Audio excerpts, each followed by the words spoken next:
บูชาพระรัตนตรัย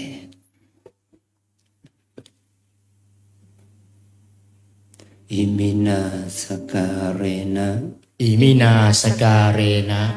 พุทธังอภิปูชยามะพุทธังอภิปูชยามะอิมินาสการะนะอิมินาสการะนะธัมมังอภิปูชยามะธัมมังอภิปูชยามะอิมินาสการะนะอิมินาสการะนะสังฆังอภิปูชยามะสังฆังอภิปูชยามะอะระหังสัมมาสัมพุทโธภควาอะระหังสัมมาสัมพุทโธภควาพุทธังภควันตังอภิวาเทมิพุทธังภควันตังอภิวาเทมิสวากขาโตภควตาธัมโมสวากขาโตภควตาธัมโมธัมมังนัมสสามิธัมมังนัมสสามิสุปฏิปันโนภควโตสาวกสังโฆสุปฏิปันโนภควโตสาวกสังโฆสังฆังนะมามิสังฆังนามามิหันธรรมยังพุทธัสสะภะคะวะโตปุพพภาคะนะมะการังกะโรมาเสนะโมตัสสะภะคะวะโตอะระหะโตสัมมาสัมพุทธัสสะนะโมตัสสะภะคะวะโตอะระหะโตโตสัมมาสัมพุทธัสสะนะโมตัสสะภะคะวะโตอะระหะโตสัมมาสัมพุทธัสสะอัญชรีวันทาอภิวาทอัญชรีวันทาอภิวาทอัญชรีวันทาอภิวาทอัญชรีวันทาอัญชลี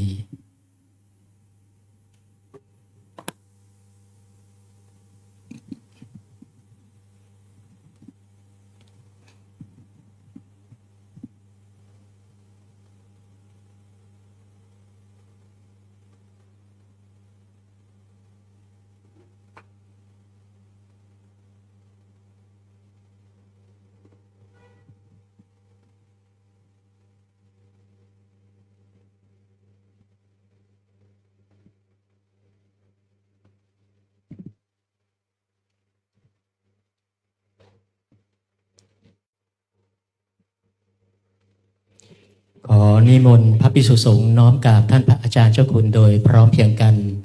สามเณรแม่ชีโยคีขอให้น้อมกราบทีหลังอัญชรีวันทาอภิวาทอัญชรีวันทาอภิวาทอัญชรีวันทาอภิวาทอัญชรีวันทาอัญชลีนิมนต์สามเณรเรียนเชิญคณะแม่ชีโยกีทุกท่านน้อมกราบท่านเจ้าคุณพระอาจารย์พร้อมกันค่ะอัญชลีวันทาอภิวาทอัญชลีวันทาอภิวาทอัญชลีวันทาอภิวาทอัญชลีวันทาอัญชลีขออนุโมทนาต่อกุศลศรัทธาที่เราทั้งหลายได้กระทำบำเพ็ญขอบุญนี้จงเป็นอานิสงส์ให้เราเจริญในสมาปฏิบัติเพื่อความดับทุกข์เพื่อพระนิพพานเป็นที่สุดจงมาเกิดผลแก่พวกเราทั้งหลายจงทุกทนากันด้วยเถิดสาธุสาธุสาธุ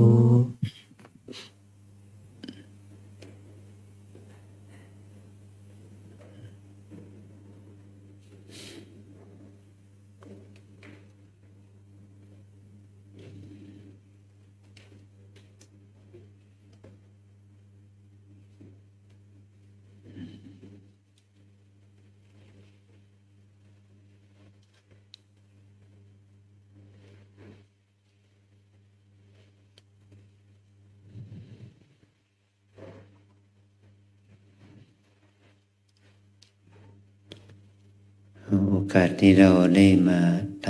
ำกิจกรรมทำเกี่ยวกับการเวียนเทียนในวันนี้ก็ถือว่าเป็นพิธีที่เราทำเพื่อให้เกิดมหากุศลให้เกิดบุญแก่ตัวเองนะเราสร้างความดีงามนี้มันต้องอาศัยความศรัทธาเลื่อมใสในพระรัตนตรัย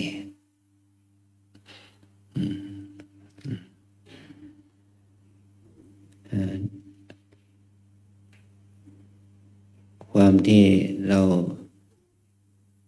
นับถือพระรัตนตรัยเนี่ยจะทำให้เราเจริญในบุญกุศลก็จะได้เกิดขึ้นกับเรา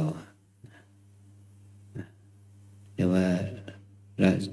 ก็ทำให้เราได้ละความชั่วทำความดีได้ทำใจให้บริสุทธิ์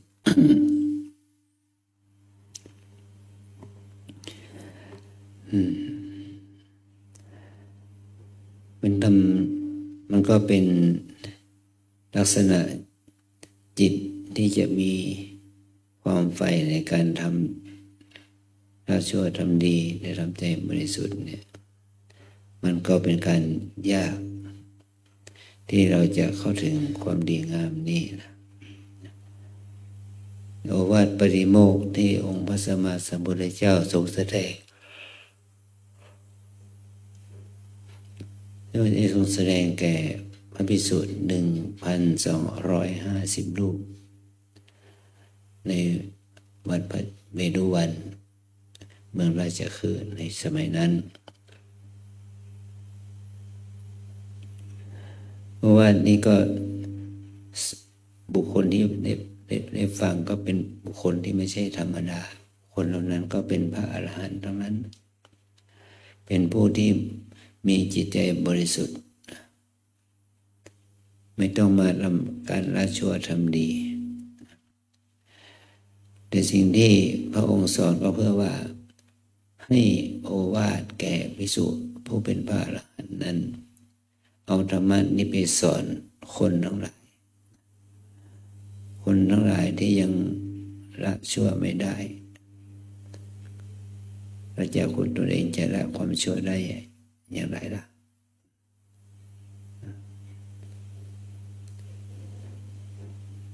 เมื่อเรามาปฏิบัติธรรมที่นี่เนาะเมื่อสภาพจิตของเรายังเป็นปุถุชนอยู่เราก็พยายามละอกุศลที่เป็นไปทางไม่ดีทุจริตละอกุศลที่เป็นทุจริตมันก็จะทำให้เราได้เข้าสู่ทางที่เป็นกุศลสุจริตนะแล้วทางที่เป็นกุศลสุจริตนั้นตั้งแต่ระดับทานศีลภาวนาถ้าเราดูแนวทางที่พระพุทธเจ้าทรงสอนการภาวนาจนถึงขั้นที่ว่าขัดเกลากิเลสเมื่อเราได้ขัดเกลากิเลสนั่นจะทำให้เราได้ภาวนาที่เราเรียกว่าเข้าสู่มรรคแห่งการปฏิบัติ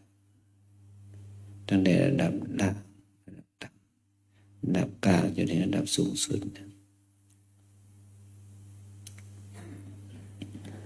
สิ่งเหล่านี้มันก็จะช่วยให้เรานั้นได้เข้าถึงความบริบูรณ์สมบูรณ์แห่งจิตนะเราก็รู้สึกละอายตนเองเหมือนกันเนาะเรายังเป็นคนธรรมดาเราไม่ใช่พระอริยะไม่ใช่พระอรหันต์การที่จะแนะนำคำสอนคนอื่นให้บรรลุธรรมมันก็ยากถ้าเราได้ มีการฝึกมากขึ้นมันก็จะทำให้พุทธศาสนิกชนพวกเรานั้นได้ความรู้มากขึ้นเมื่อเช้านี้อาจารย์บิณฑบาตเข้ามาที่ในวิหารเนี่ยก็มีโยมคนหนึ่งเจอหน้าเห็นหน้าก็ยังจำหน้าได้อยู่นะแต่ว่าจำชื่อเขาไม่ได้เขาได้มาปฏิบัติธรรมกับเรามาเป็น10 ปีมาแล้วนะแล้วก็มีโอกาสขึ้นมาเชียงใหม่มากับลูกอะไรอย่างนี้ก็แวะมาเยี่ยมบ้านเธอก็พูดให้ฟังว่าหลังจากที่ปฏิบัติธรรมที่บ้านเราแล้วกลับออกไปก็ยังปฏิบัติธรรมได้อยู่วันละ 7-8 ชั่วโมงจนเกิดความรู้สึกเครียดเกินไปว่าอยากจะได้บรรลุผลนิพพานและเลยอยากจะพ้นจากทุกข์แต่ว่าวาสนาบารมีอินทรีย์ไม่แก่กล้าพอสุดท้ายต้องยอมรับสภาพปฏิบัติเจริญสติไปตามโอกาสเวลาและมีน้ำซ้ำเสยยังเป็นโรคหัวใจด้วยต้องฝึกการออกกำลังกายฝึกที่จะภาวนาเมื่อได้ฝึกอย่างนั้นก็ทำให้สุขภาพดีขึ้นนะเหมือนกับว่าเราพ้นจากความทุกข์แต่ว่ามันไม่ได้พ้นทุกข์จากกิเลสยังมีกิเลสอยู่นี่เราฝึกก็เรียกว่าฝึกให้เรารู้เทคนิควิธีการปฏิบัติถ้าเราไม่มีความศรัทธาต่อการปฏิบัติความที่เราไม่ได้ภาวนาต่อเนื่องก็มันก็ทำให้เราสูญเสียพลังความดีงามที่เกิดขึ้นแต่ถ้าเรามีความศรัทธาต่อการปฏิบัติมันก็ทำให้การปฏิบัตินั้นดำเนินไปได้ด้วยดีเมื่ออินทรีย์บารมีของเราแก่กล้าขึ้นมันก็ช่วยทำให้ชีวิตของเรานั้นเข้าใจความจริงเหมือนกับคำสอนที่ว่าโอวาทปฏิโมกข์ที่ว่าสัพพะปาปัสสะกะระนังการไม่ทำชั่วทั้งปวงเนี่ยแม้นว่าบุคคลนั้นทั้งหลายนั้นแม้นว่าเขาจะเป็นคนดีแค่ไหนก็ตามมันก็มีจิตอกุศลจิตชั่วอยู่แม้ว่าท่านจะบรรลุธรรมเป็นพระโสดาบันพระสกทาคามีพระอนาคามีคือจิตชั่วของท่านก็ยังมีอยู่จิตอกุศลก็มีอยู่จนถึงสภาพจิตที่เขาถึงเป็นพระอรหันต์นั่นแหละจิตมันจึงไม่มีจิตชั่วอยู่เพราะจิตของท่านเข้าถึงความบริสุทธิ์ความคิดชั่วก็ไม่เกิดความคิดชั่วมันก็ไม่เกิดเรามานึกถึงประโยชน์ของบุญของการทำบุญ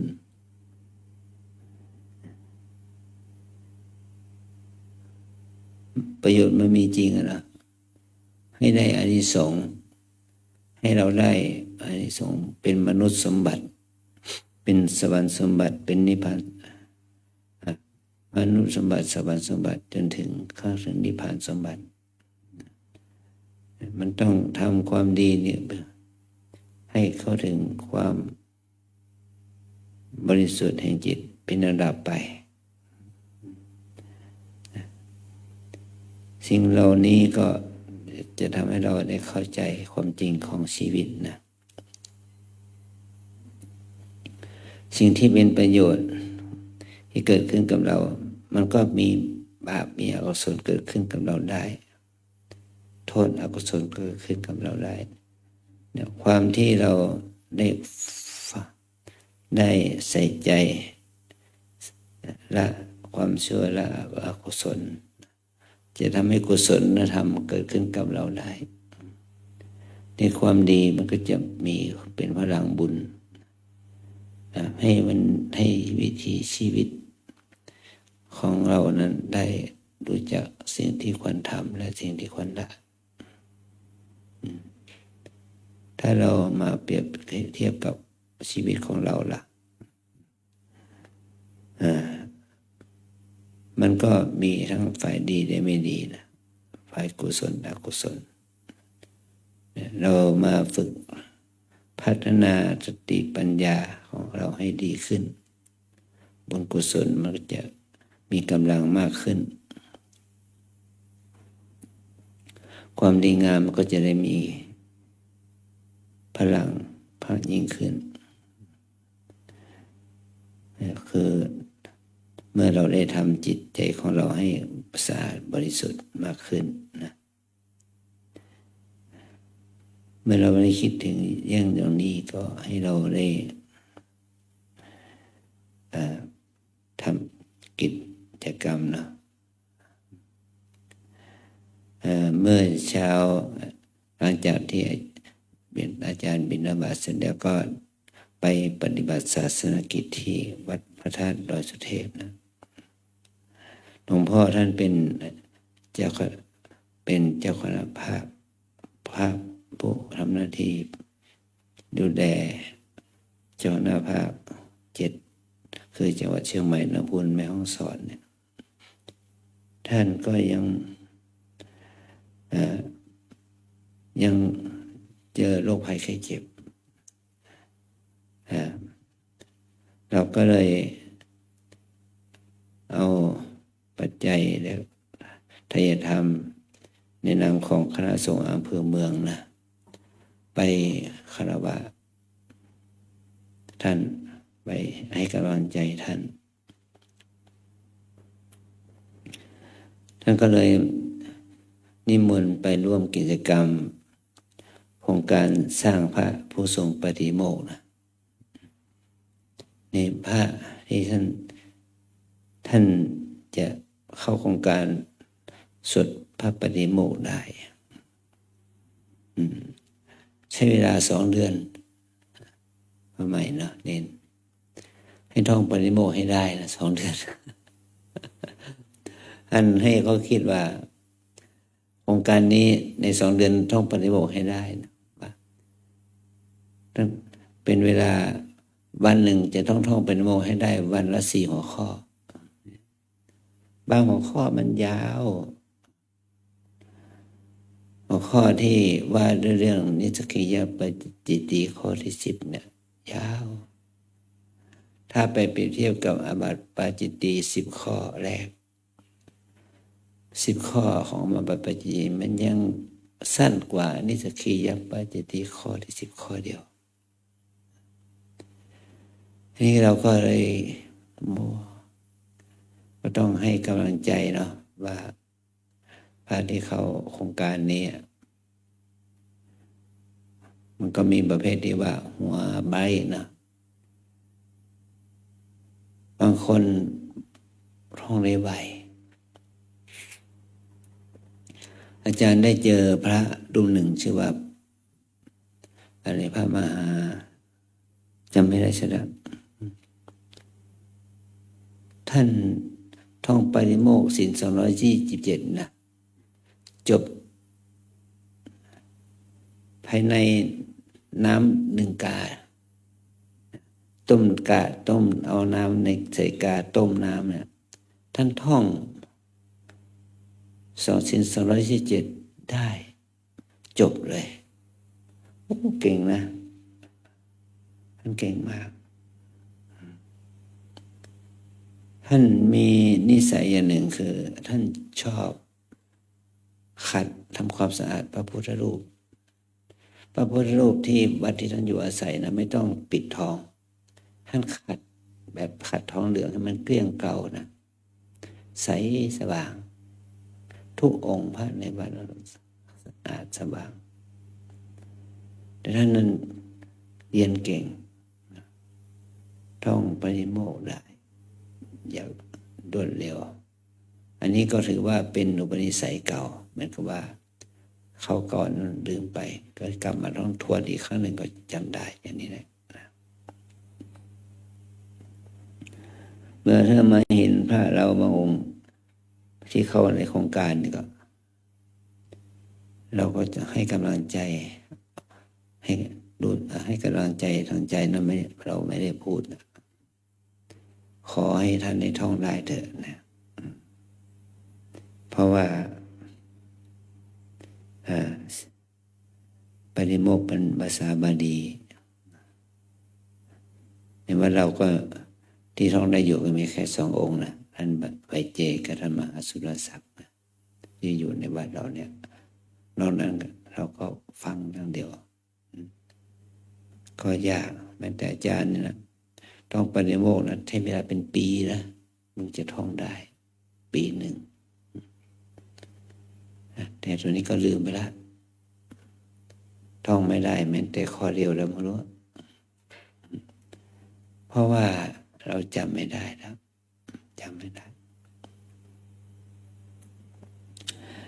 อันนี้คือคนเราจะต้องมีความชำนาญมีวสีให้มีความชำนาญในข้อธรรมข้อใดข้อหนึ่งให้มันเหมือนกับว่าพูดออกเป็นเหมือนกับพูดเปล่าๆได้เลยจนคล่องไม่ลืมนี่ก็คือความใส่ใจนะก็เหมือนกับเราท่องนะโมตัสสะภะคะวะโตอะระหะโตสัมมาสัมพุทธัสสะเนี่ยเราต้องท่องให้ได้มีเขาหนึ่งมีเด็กคนหนึ่งนะมาบวชเป็นเณรบวชหน้าไฟบวชให้แม่ตายพ่อให้บวช3 วันเด็กก็มาพ่อเขาเอามาเน้นใหม่นะมาฝากไว้ที่วัดลำปึงเนี่ยมาฝากที่วัดลำปึงมาอยู่เพื่อเอาเป็นอานิสงส์อุทิศบุญให้แม่นะตอนที่อาจารย์ให้เขาลาสิกขาเราก็ได้บอกว่าท่องนะโมท่องนะโม3 ครั้งมันท่องอะไรยังไงนะโมนะโมนะโมนะโม3 รอบมันพูดนะโม3 ครั้งเพราะมันไม่เข้าใจเพราะเขาเป็นเด็กที่เรียนหนังสือกับโรงเรียนที่เขาไม่นับถือพุทธศาสนาเขาจึงไม่รู้คำพูดนะโมต้องพูดนะโมตัสสะภะคะวะโตอะระหะโตสัมมาสัมพุทธัสสะนะแต่ข้อนะโม3 หนพูดนะโม3 หน3 คำนะโมอย่างนี้มันก็ไม่ถูกแม้ว่ามันไม่รู้เรื่องแม้แต่พุ่งนะโมเนี่ยนะแต่ถ้าพวกเราล่ะตลอดชีวิตเราคงจะไม่ลืมนะโมนะทำไมเนนุตอนชีวิตเราคงจะไม่ลืมคำว่านะโมนะโอ้ถ้าไม่เข้าใจก็แบบอาจารย์ขอปิดสำนักนะเนี่ยไม่รู้จะสอนไปกันทำไมท่องไว้ทำไมนะเราให้รู้ถึงสิ่งที่เราจะต้องท่องเนี่ย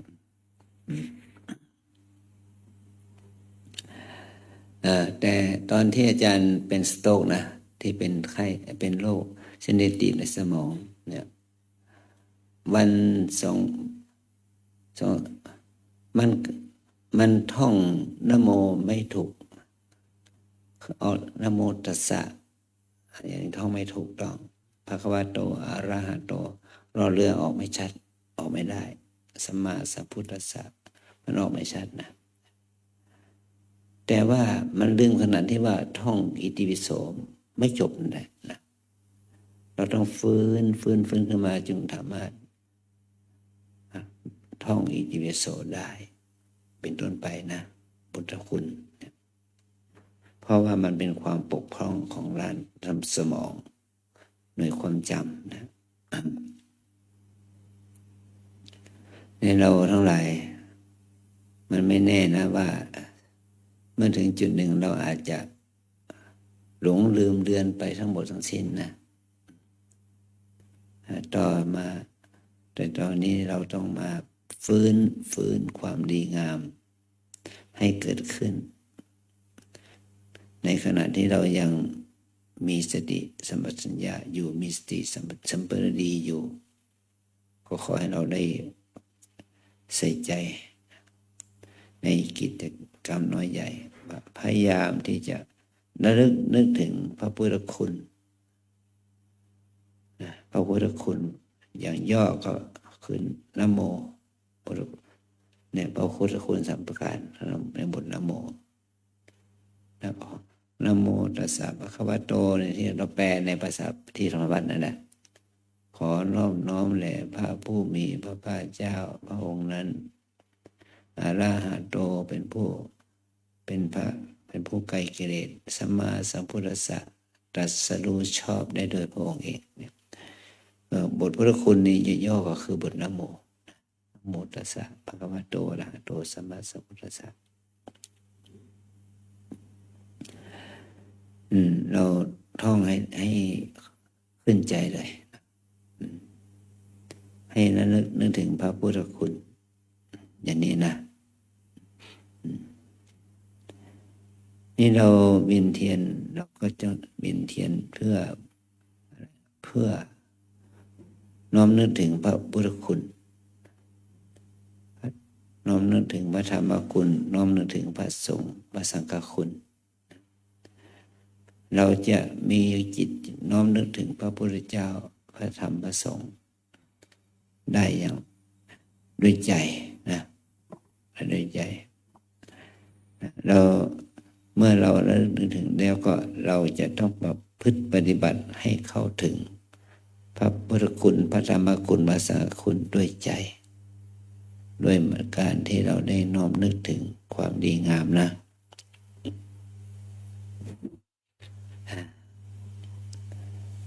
ขอให้เรานั้นได้รู้ถึงคุณค่าของพระรัตนตรัยนี้นะประโยชน์ที่เกิดจากการที่เราได้มีจิตนึกถึงพระรัตนตรัยนี่แหละมันจะเป็นการปิดกั้นเราไม่ต้องไปตกอบายไม่ต้องไปหมายความว่าจิตไม่ต้องไปมุ่นอยู่กับดิรัจฉานภูมิเปรตภูมิอสุรกายภูมิแต่นิระยะถึงนรกออกพ้นจากอบายภูมิ 4เมื่อจิตของเรานั้นมีความผ่องใส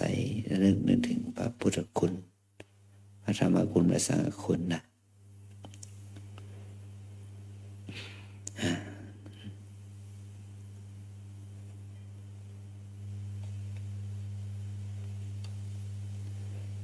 สิ่งเหล่านี้มันก็ก่อให้เกิดประโยชน์เมื่อเรานับถือพระพุทธศาสนานี่เราไม่ได้นับถือเพราะความเชื่อแต่เราให้เรานั้นเคารพนับถือด้วยความมีปัญญาให้เรานับถือพระพุทธเจ้าด้วยปัญญานับถือพระธรรมพระสงฆ์ด้วยปัญญาแต่ถ้าเรานับถือด้วยความเชื่อมันก็ทำให้การศรัทธาต่อพระรัตนตรัยนั้นไม่มั่นคงเรามีพระพุทธศาสนาเป็นที่ศรัทธาประกอบด้วยปัญญาเมื่อเราเคารพนับถือพุทธศาสนาด้วยปัญญาด้วยศรัทธาได้ประกอบด้วยปัญญาแล้วเราจะทำให้เราพ้นจากอบายภพอบายทุกข์ได้นะจะได้ทำให้เราได้สุคติมนุษย์สมบัติสวรรค์สมบัติจนถึงนิพพานสมบัติมันจะเกิดขึ้นแก่พวกเราทั้งหลายนะ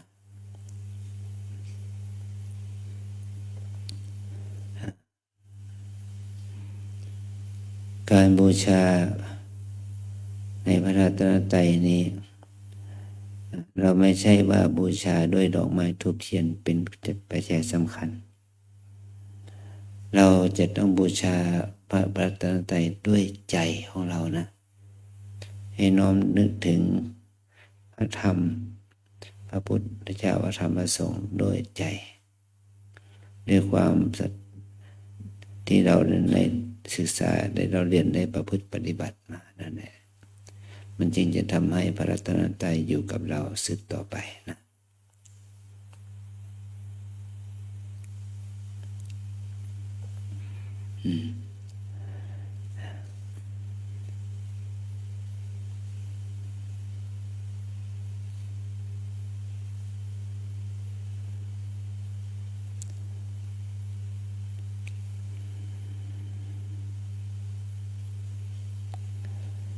นับตั้งแต่วันพรุ่งนี้ขอให้เราได้น้อมนึกถึงว่าเราอยู่ในช่วงสัปดาห์ส่งเสริมพระพุทธศาสนาวันมาฆบูชานะให้เราได้นึกถึงความที่องค์พระสัมมาสัมพุทธเจ้านั้นได้ทรงโอวาทปฏิโมกข์ให้แก่พระอรหันต์ 1,250 รูปในโอวาทปฏิโมกข์หรือว่าหัวใจพระพุทธศาสนานั้นด้วย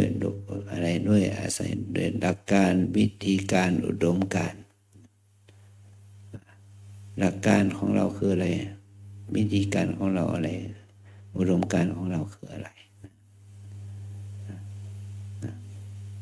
เราจะต้องนึกเราได้สวดมนต์เย็นแล้วก็สวดโอวาทปฏิโมกข์เลยใช่ไหมก็ให้เราได้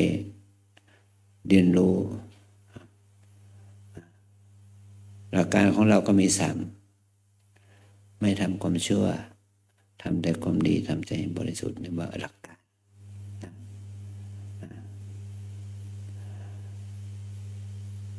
อุดมการณ์ของเราก็คือขันติความอดทนขันติปรมังตโปติติขาขันติคือความอดทนอดกลั้นเป็นธรรมเครื่องเผากิเลสอย่างยิ่งนะนิพพานังปรมังวทันติพุทธาพระพุทธเจ้าทั้งหลายตรัสว่านิพพานเป็นบรมธรรมนั่นเนี่ยเป็นโรงการนะหิบัพพชิโตปรูปคาติมันพชิตบุคคลที่เรียกว่าบรรพชิตนั้นไม่ให้ลายคนอื่นไม่ว่าสมโนหิติปรังวิเหรยันโตบุคคลที่ชื่อว่าสมณะไม่เบียดเบียนคนอื่นเนี่ยอย่างนี้เป็นต้นนะอนุบวาโทอนุบาคาโตการไม่พูดร้ายการไม่ทำร้ายก็สิ่งเหล่านี้แหละเรียกว่าเป็นอุดมการณ์วิธีการดำเนินชีวิตก็คือปาติโมกข์เขจะสัมโรการสำรวมในปาติโมกข์มัตตัญญุตาจะพัตตสมิงการมีความมัตตัญญูตาปัสสมิว่าบริโภคน้อยนะสำรวมในบริโภคกันปัญจันตสยนาสนังการนอนกันนั่งในที่อันสงัดอาทิจิตเตจะอโยโคมีความเพียรในจิตให้ยิ่งเนี่ยเอตังพุทธานาศาสนานี้คือคำสอนของพระพุทธเจ้าทั้งหลายพระองค์ก็ยังไม่ได้พูดว่าเป็นของท่านองค์เดียวแต่เป็นคำสอนของพระพุทธเจ้าทุกพระองค์ที่จะมาเป็นปราชญ์บัณฑิตสอนต่อไปทั้งในอดีตและปัจจุบันอนาคตนะรวมการหลักการวิธีการนะนี่เมื่อเรามาน้อมนึกถึงนี้ก็พยายามที่จะทำให้พระโอวาทเนี่ยที่มีอยู่ในฐานะที่เราเป็นพุทธศาสนิกชนไม่ว่าเราจะเป็นภิกษุภิกษุณีอุบาสกอุบาสิกาในฐานะที่เราเป็นชาวพุทธเราจะต้องทำ ทำให้โอวาทนี้อยู่ประทับอยู่ในจิตใจเราให้ได้นะด้วยอุดมการณ์ด้วยหลักการด้วยวิธีการนี่ให้ได้นะขอให้เรานั้นได้มีจิตสัมผัสกับโอวาทธรรมของพระศาสดาแบบง่ายๆถ้าเราท่องพยายามท่องนะสักวัน2 วันหรือ3 วันได้ไหมท่องภาษาบาลีภาษาใครคำแปลเนี่ยจะได้ไหมเนี่ย1 อาทิตย์จะได้ท่องได้ไหมเนี่ยเรามีวันมาฆบูชามาทุกปีนะตอนเราเป็นเด็กเขาก็มาเวียนเทียนมาท่านก็มาเวียนเทียนอย่างนี้มาจนถึงทุกวันนี้ให้เราได้นึกถึงโอวาทปฏิโมกข์นี้นะว่าได้นำเอาโอวาทปฏิโมกข์นั้นมาเป็นวิถีชีวิตของเรานะนี่เป็นสิ่งที่เราจะต้องพัฒนาขอบคุณอนุโมทนากับคุณโยมอรวรรณเกียรติสินที่ได้ถวายน้ำปนะให้แก่ภิกษุสามเณรแม่ชีโยคีทุกท่านที่เราได้มีน้ำปนะดื่มกันทุกวันพระเนี่ยมีคุณโยมอรวรรณเกียรติสินพร้อมด้วยครอบครัวนะได้ทำกิจวัตรในการให้ทานบทนี้มาโดยต่อเนื่องนะในเช้าอาจารย์สันติท่านเทศเรื่องการสะสมบุญนำสุขมาให้เนาะจำได้ไหมอาจารย์ยังก็เอาไปฟังต่อจากคลิปไลฟ์สดนะสิ่งที่ท่านให้ข้อคิดกับเราว่าทำบุญนะทำบุญเป็นทำบุญไหนก็ตามแต่บุญทานบุญศีลบุญภาวนาสำคัญที่ว่าจะต้องมีเจตนา3 การว่าบุพเจตนาตั้งใจที่จะทำก่อนแล้วยังไม่ได้ทำเลยอยากจะทำนี่เป็นบุพเจตนาอันที่2บุญจนะเจตนาขณะทำเนี่ยอย่างที่เรามาปฏิบัติธรรมนี่เดี๋ยวว่ามีขณะทำนะแล้วจากขณะทำแล้วมันสูงสุดอัปปราเจตนาหลังจากทำแล้วให้น้อมนึกถึงความดีในทานศีลภาวนานั้นบ่อยๆจนเป็นตัวนิสัยเลยนึกถึงความดีทานศีลภาวนานั้นบ่อยๆนั่นแหละเขาเรียกว่าอัปปราเจตนานะให้เรานึกถึงได้อย่างนี้จนเป็นนิสัยนั่นแหละถือว่าเป็นบุญที่จะทำให้เรานั้นได้เสพคุณกับบุญนั้นเพื่อให้บุญนั้นเอื้อเฟื้อจิตใจของเราให้ผ่องใสให้สะอาดให้มีความปลื้มปีติยินดีต่อบุญกุศลนั้นนะนี่คือความดี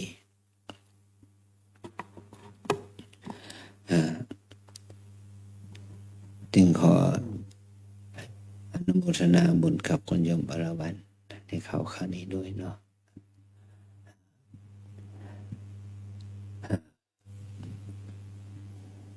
Today we have ceremony for everyone. We worship to Tibet James by Patakina ceremony, Vientian. Vientian or Patakina ceremony not just only Buddhist holiday or Buddha day. We can do for ceremony. You can improve your mind by doing good every day, morning, evening, at noon, or you can do every day by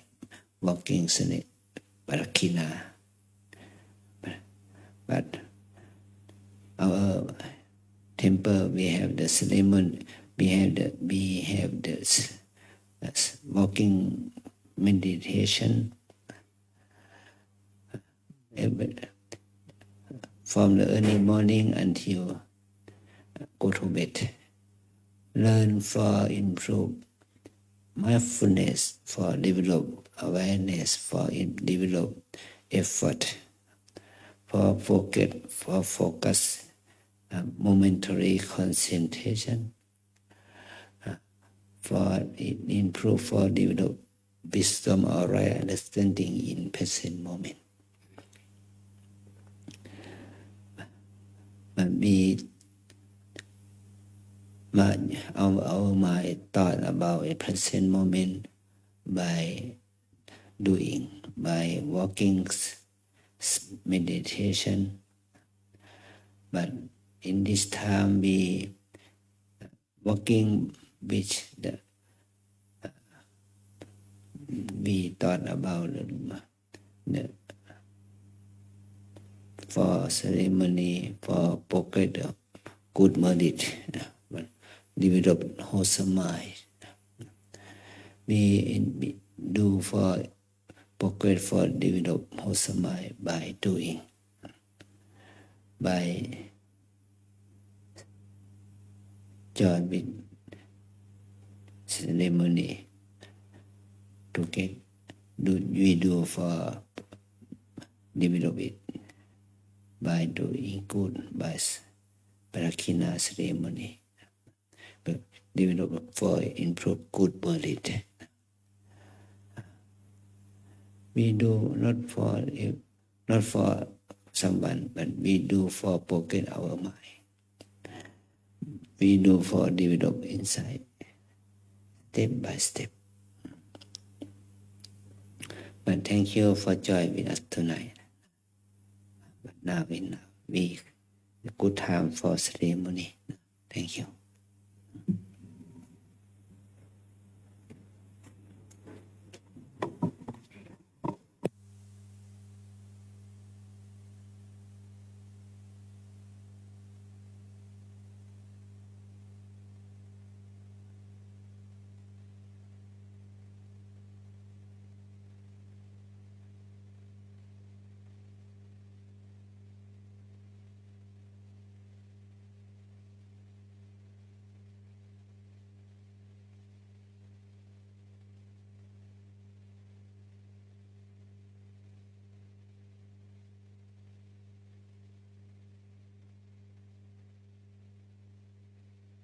ขอนิมนต์พระภิกษุสงฆ์สามเณรเจริญพรแม่ชีโยคีนั่งคุกเข่าพนมมือด้วยดอกไม้ธูปเทียน Please kneel with your hands clasped together, offering flowers, incense, and candles.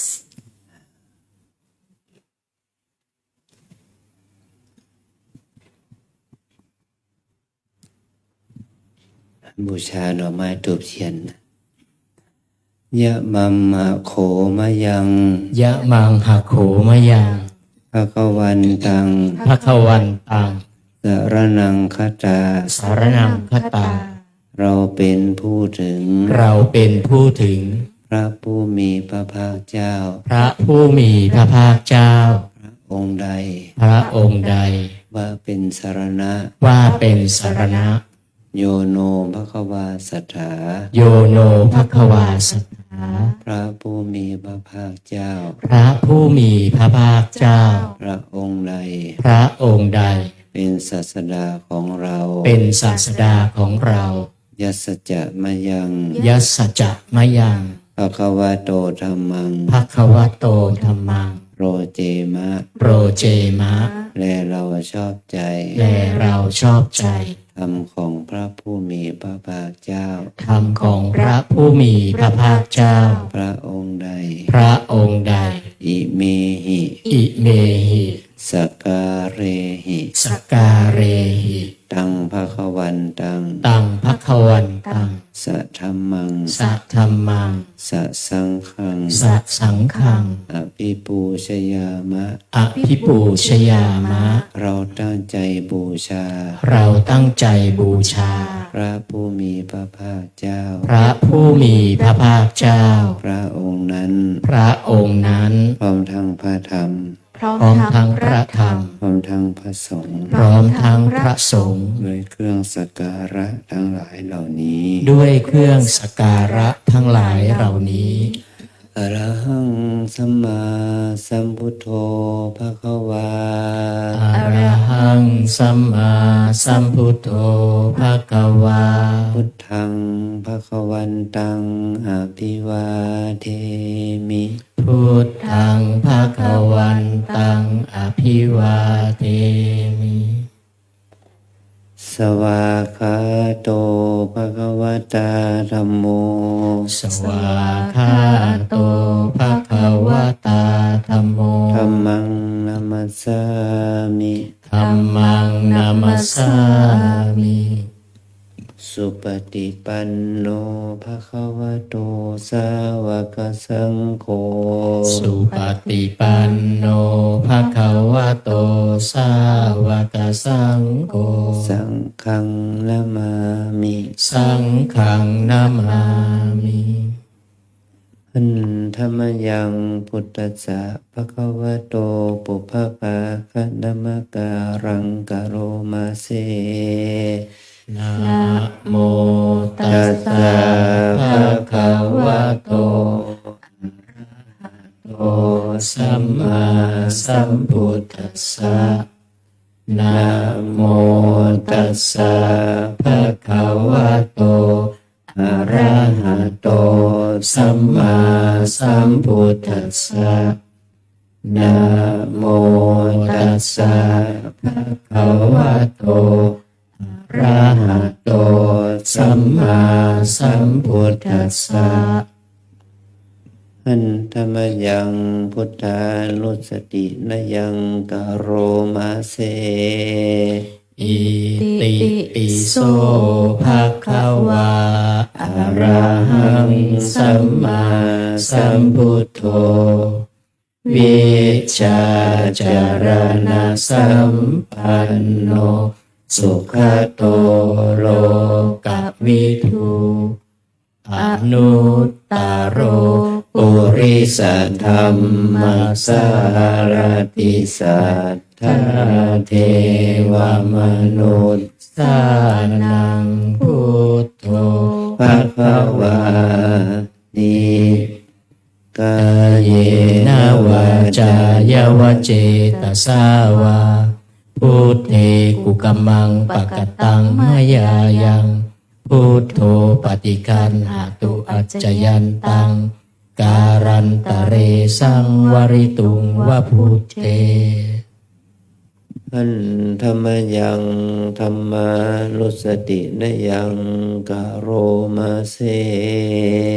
สวากขาโตภะคะวะตาธัมโมสันทิติโกอาการิโกเอหิปัสสิโกโอปัญญิโกปัจจตังเวทิตาโพวินโยหิติ กาก าย ยนะวาจายวเจตสาวาธัมเมกุกัมมังปะกตังมายายัง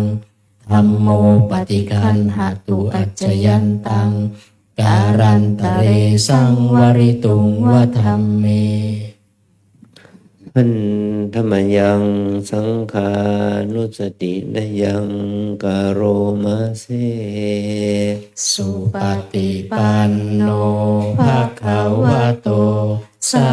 วกสังโฆอุชุปฏิปันโนภะคะวะโตสาวกสังโฆยายาปฏิปันโนภะคะวะโตสาวกสังโฆสามีจิปฏิปันโนภะคะวะโตสาวกสังโฆยาทิทังจัตตาริปุริสายุคานิอัตถปุริสบุคลาเอสะภะคะวะโตสาวกสังโฆ อาหุนายโยปาหุนายโยทักขินายโยอัญชาริการณิโยอนุตตรังปุญญเขตังโลกัสสาติกายเยนะวาจายวเจตสาวาสังเคกุกมังปะกตังมายายังสังโฆปฏิคันหตุอัจจยันตังการันตะเรสังวริตุงวสังเค เนื่องจากพรุ่งนี้จะมีโยมมาทำบุญที่วัดในวิหารบ้านเรานะ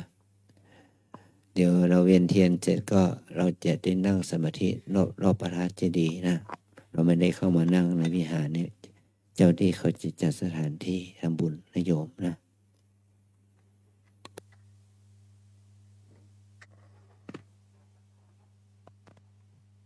ค่ะตอนนี้ขออนุญาตใช้เสียงนะคะ ขอให้โยคีนะคะที่นั่งด้านรอบพระเจดีย์นะคะ เดินมาด้านหน้าวิหารหลวงพ่อตะโปนะคะ จัดแถวเรียงสี่เว้นระยะห่างต่อท้ายพระภิกษุสงฆ์นะคะ โยคีฝั่งนี้ด้วยค่ะ เดินมาฝั่งซ้ายไม่ชี้เลยนะคะ ทุกท่านเลยค่ะ เดินมาฝั่งนี้ค่ะทุกท่านที่อยู่รอบพระเจดีย์ด้วยนะคะ เดินมานะฝั่งซ้ายมือของไม่ชี้นะคะ จัดแถวเรียงสี่นะคะเว้นระยะห่างเราต่อท้ายโยคีชาวต่างชาตินะคะ ใครที่มีไฟแช็กนะคะก็จุดแต่เทียนนะคะธูปเราอย่าเพิ่งจุดนะคะ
สำหรับรอบนี้ครบ3 รอบแล้วนะครับ ขอนิมนต์พระภิกษุสงฆ์สามเณรเดินเลยท่านพระอาจารย์ขึ้นมาเลยครับ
สำหรับพระภิกษุสงฆ์นะครับแล้วก็โยคีชายหลังจากวางดอกไม้ธูปเทียนเสร็จแล้ว ให้กลับเข้าไปนั่งในวิหารเหมือนเดิมนะครับ เพื่อร่วมการปฏิบัติอีกสักครู่หนึ่งถึงอนุญาตให้กลับเข้าที่พักนะครับ ขอให้กลับเข้าไปนั่งที่เดิมในพระวิหารนะครับ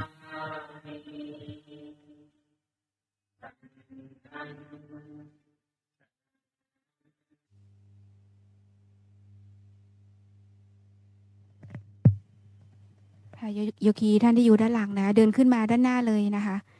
มาร่วมอธิษฐานจุดเทียนกับท่านเจ้าคุณพระอาจารย์นะคะเราจะจุดพระอาจารย์ท่านจะจุดเทียนณบริเวณรอยพระพุทธบาทนะโยคีเดินขึ้นมาเลยนะคะ ไม่ดอกไปเมื่อกี้นี้ไม่ใครไม่เนี่ยไหนดอกไปเลยคุยกับอาจารย์ไม่รู้เรื่องไม่ดอกไปเลยมาแล้วไม่ดอกไม่ดอกหมดเลยไม่ดอกแล้วอะ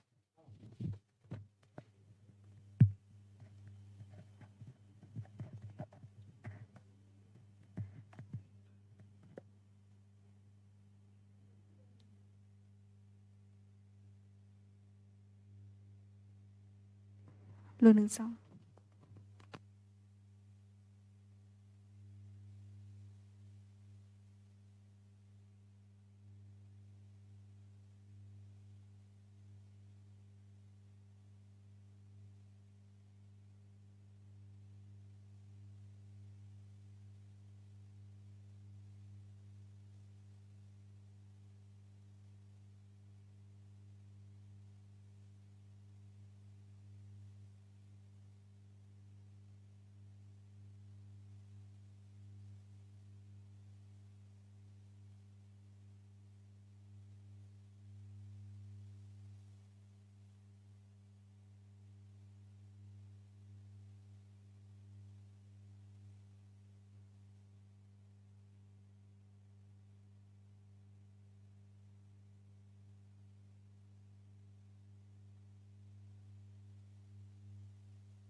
ค่ะตอนนี้ท่านเจ้าคุณพระอาจารย์ท่านได้จุดเทียนนะคะถวายพวงมาลัยนะคะจุดประทีปนะคะเสร็จเป็นที่เรียบร้อยแล้วนะคะหน้ารอยบริเวณพระพุทธบาทนะคะตอนนี้ให้โยคีทุกท่านนะคะอธิษฐานนะคะจุดเทียนจุดธูปให้เรียบร้อยนะคะแล้วก็อย่าเพิ่งกลับขึ้นห้องนะคะเราจะมีพระอาจารย์เจ้าคุณท่านจะนำพวกเราปฏิบัตินะคะเจริญจิตตภาวนาสักครู่หนึ่งแล้วก็จะได้แผ่เมตตาพร้อมกันนะคะใครที่อธิษฐานเสร็จแล้วนะคะจะมีเจ้าหน้าที่นำตะกร้ามาวางไว้ให้นะสำหรับกลวยธูปเทียนนะคะ Ladies and gentlemen, after placing the candles and the flower around the stupa, please go back to your seat. You start with mindful prostration and sitting meditation. 先生、女士们，把花跟蜡烛放